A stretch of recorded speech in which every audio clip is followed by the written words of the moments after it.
The Heroic Slave by Frederick Douglass.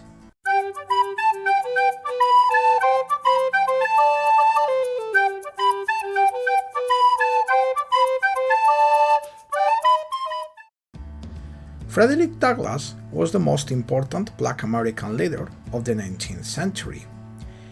He was born Frederick Augustus Washington Bailey in Talbot County on Maryland's Eastern Shore in 1808. He was the son of a slave woman and her white master.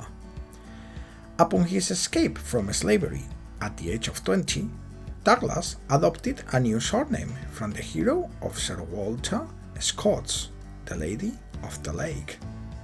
Douglass' public life ranged from his work as an abolitionist in the early 1840s to his attacks on Jim Crow segregation in the 1890s. Douglass lived the bulk of his career in Rochester, New York, where for 16 years he edited the most influential black newspaper of the mid-19th century, called the North Star. Frederick achieved international recognition as an orator, with few peers as a writer of persuasive power. During the Civil War, he labored as a fierce propagandist of the Union cause and emancipation, as a recruiter of black troops, and on 2 occasions as an advisor to President Abraham Lincoln. He traveled and lectured widely on racial issues, but his most popular topic was self-made men. Douglass never lost the sense of attachment to the South, and he often referred to Maryland as his own dear native soil. His life and thought will always speak profoundly to the dilemma of being in America. He died of a heart failure in 1895. The Heroic Slave is divided into 4 parts. In part 1, Madison Washington, the protagonist, speaks his grievances aloud in a dark forest somewhere in Virginia, and a northern traveler named Mr. Listwell overhears his monologue. In part 2, Washington has escaped from slavery, and he arrives at Listwell's Ohio home as a fugitive slave. Through a convenient tourist of fate, Washington relates his story, and Listwell helps him to escape to Canada. In part 3, Listwell encounters Madison in a slave gang, and Madison explains how he was recaptured while attempting to rescue his wife from slavery in Virginia.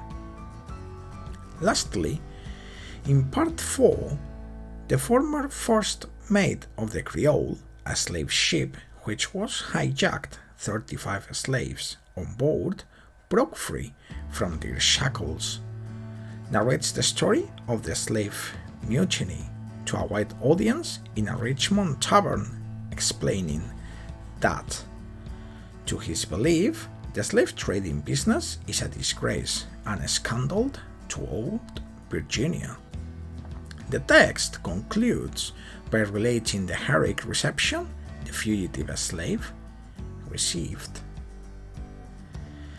This novella, The Heroic Slave, is recognized today as the first work of fiction in African American literature. This novel uses the techniques of fiction to remodel the raw materials of history into a more meaningful and usable truth. Its characters and plot are loosely based on actual people and events. The central character, Madison Washington, the climatic event, the slave mutiny, had been celebrated in American abolitionist circles for more than a decade before the publication of this novel. Washington is also cited in previous Douglass's works as the epitome of the spirit of resistance in the African American slave. In some, a hero who exemplified an uncompromising commitment to justice, balanced by a disposition towards mercy. Douglass is determined to show that his black hero does not act merely on impulse, but only as a consequence of rigorous self-examination and high-minded purpose. The North American Antebellum slave narratives. Thanks for watching.